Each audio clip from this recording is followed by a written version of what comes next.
Hi, everybody. Dr. Debunk back, and this is part two of understanding chronic inflammation.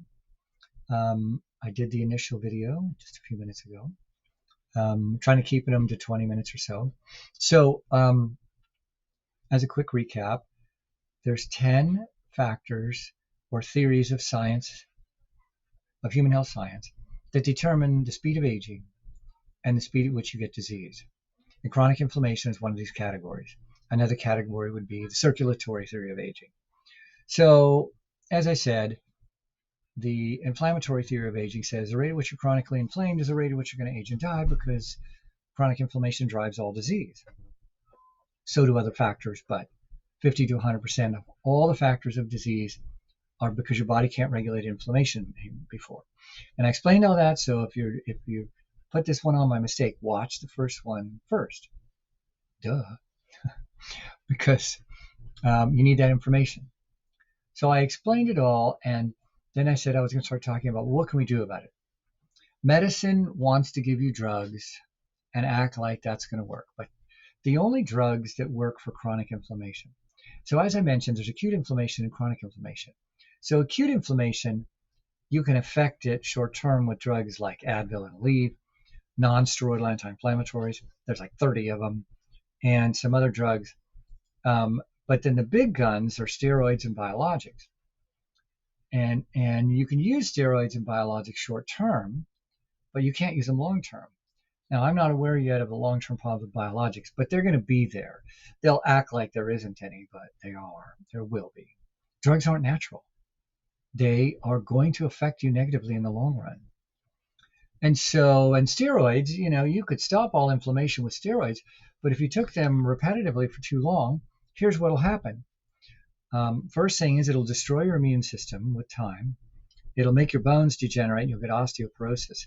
It'll shut down your endocrine system. I mean, your hormones, you won't make them. And in the end, you'll get dementia as a bonus. So I'm forgetting something else. So steroids are great to use short-term intermittently because our body makes them. We make cortisone, and we're just amplifying the effect. And I use them all the time. But the question is, how much is too much? And it's been a real problem in medicine because we don't have objective ways to know. So that's not the route to go. That's an acute thing, interaction. And I do it, like I said, but the best way is the natural way. How can we naturally reduce chronic inflammation? So as I said, our body regulates it, and we start to lose control in the 40s, and people lose control at different rates. Some people don't. I have people in their 80s that have the inflammatory blood markers of a 30-year-old. And that's what you want. All these centurions that live to be 100, their inflammatory blood markers are that of a 30-year-old.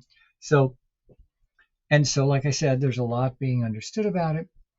But naturally speaking, the number one thing that's a nutrient that you can take, do I want to start there?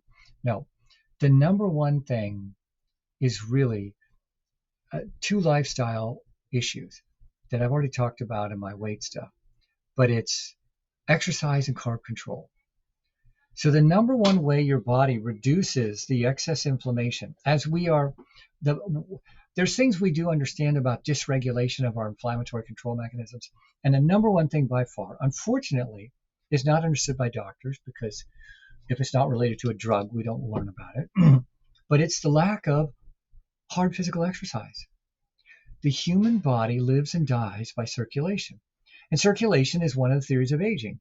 And it goes like this. The rate at which you are losing circulation is the rate at which you're going to age and die. The rate at which your liver doesn't get circulation is the rate at which you're going to age and die and be predisposed to disease. So it's the opposite effect by having great circulation of chronic inflammation. And so hard exercise is what cleans out these inflammatory regulators. They're called interleukins. When you build up interleukins 1 and 6 in tissues that have been damaged and you can't get rid of them, they are constantly calling for more inflammation to that site. And when that goes on long enough, that tissue scars and now it's permanently altered. And so exercise is the main tool. And it's the main tool for healing of any wound or anything you have.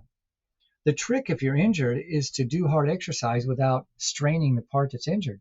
And you'll heal twice as fast, minimum, 3 times, which is what physical therapy is supposed to be about. And sometimes I find even therapists don't get it. But anyway, and so hard exercise is the main tool to combat chronic inflammation. Hard exercise is the main tool to promote circulation. But we'll get to that theory in another video. That's a whole topic in itself. But the number one natural thing to do is to increase your exercise levels. And there's 3 kinds of exercise, which I will get into in another video. The number one thing is cardio to promote circulation. The number 2 thing is weight training, or however you want to do strengthening exercises. And then full body range of motion, stretching, Pilates, yoga, any way you want to do it. But we need to do all 3. Now, when the world was more simple and we lived simple lives, we got it in our lives. But now we all have butt jobs. See, I'm doing my job right now. I'm on my butt. And so we have to specifically take time to do hard cardio, some kind of strengthening, and full body range of motion. And the rule is, this is the only detail I'll give you, you need to work out as hard as you can at all decades of life without hurting yourself in the long run. That's the rule. And there's 3 types you have to do. We'll get to that. But circulation is most promoted by hard cardio. And it would change the course of America if I could hypnotize everyone. You just all get on my channel, 350 million Americans, and it's like, do, you must do what Doc says. And so 3 days a week, you will do hard cardio. You know how much healthcare costs would go down? 50%. Just hard cardio. Again, doing it as hard as you can without hurting yourself. In the long run, we'd have half as many diseased people because the body can't work. And what's the mechanism? We see it clearly now. Chronic inflammation is most promoted by lack of circulation, by lack of exercise. And so it is the number one thing you have to fix. Now, the second thing that's the most important, which is also why Americans are so fat, is excessive carbohydrates. And guess what happens in the mid-40s? About 45 for no other reason. Excessive carbs not only make you fat, they cause chronic inflammation. It's really acute inflammation, but we overeat carbs every day. The average American's eating 2 to 3 times more carbs every day. I gotta stop shaking the chair. That squeak you hear. Anyway, I get all hyped up over these videos because these next videos will be the most important short videos you'll ever see in your life. Because if you'll do what it says, you are on the road to being a centurion, someone that has great quality of life at every decade of life. That's what these 10 subjects encompass.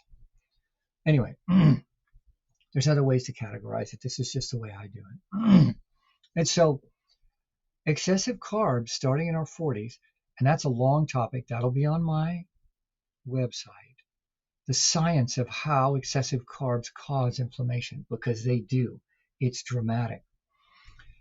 And it's the same reason inflammation goes out of control in the 40s, that this carb. See, before 40, we don't get excessive inflammation from eating excessive carbs. You can be fat as a cow, but you're not going to have too much inflammation in your body. But then it starts. And so now that's a major source of uncontrolled dysregulation of our inflammatory control mechanisms. And so it's a huge thing. And that's what I always say to my patients, and they're all sick of me saying it. But I give everybody the psycho test. So I'm giving all of you the psycho test. Let's determine if you're a crazy person. Are you doing booze, coke, drugs, and you have 3 boyfriends or girlfriends and you're married? Well, if that's you, you're crazy, and I can't help you. You're going to be dead at 50 to 55. But most of us aren't doing that. And so, okay. We have to deal with these other things that are more subtle. And so excessive carbohydrates start to cause this chronic inflammation. And it's one of the top 2 things. The top 2 things non-crazy Americans are doing that will rob you of your health. This will do more damage to you than any other things you do, is eating excessive carbs and not exercising hard. If we did those 2 things, America, we would spend half the money on healthcare. Just those two things. Again, I'd have to hypnotize you, but I don't know how to do hypnosis. Too many people. I can't be hypnotized. Many people can't. But anyway, so, and then the next thing is, well, I'll leave it at that. The next thing is a long topic, so I'm going to do a separate video on that, and that'll be part 3. And that's on this substance called resveratrol. And it encompasses the whole subject of natural anti-inflammatories. It's become the most dominant nutrient thing out there for the last 10 years. And the reason it's so talked about now, and the big one now is curcumin, which is a natural antioxidant found in the spice turmeric. But curcumin isn't even close to being as good as resveratrol. But these anti-inflammatory nutrients are probably the most well-sold nutrients, probably $1 billion a year. And so it's a huge thing. There's a lot of crap information, lies, basically. And I won't use that word, and I encourage you all. There's no such thing as misinformation. That's my little final pet peeve. Don't use the word. We need to stop people saying those words. There's no such thing. It's either a truth or a lie. And sometimes we don't know. It takes a long, sometimes it's hard to get to the truth. But misinformation means nothing. There's no such thing. Misinformation means the government has a way to define what truth and lies are. And do you want that? Do you want our government to be the definers of truth tellers? Our government is the fact checkers, which is ridiculous. What's a fact checker? It's nobody. It's an idiot on YouTube that says he's a fact checker. There's either truth or lies. And if you do enough science, you can determine finally what the truth is about any given subject. Now, sometimes it takes decades to know the truth. But the truth is resveratrol and natural anti-inflammatories are real, and they can have potent effects. And we'll talk about the science. So for now, that's it. Dr. Debunk. This was part 2 of understanding chronic inflammation and the consequences in the human body. Thanks for watching.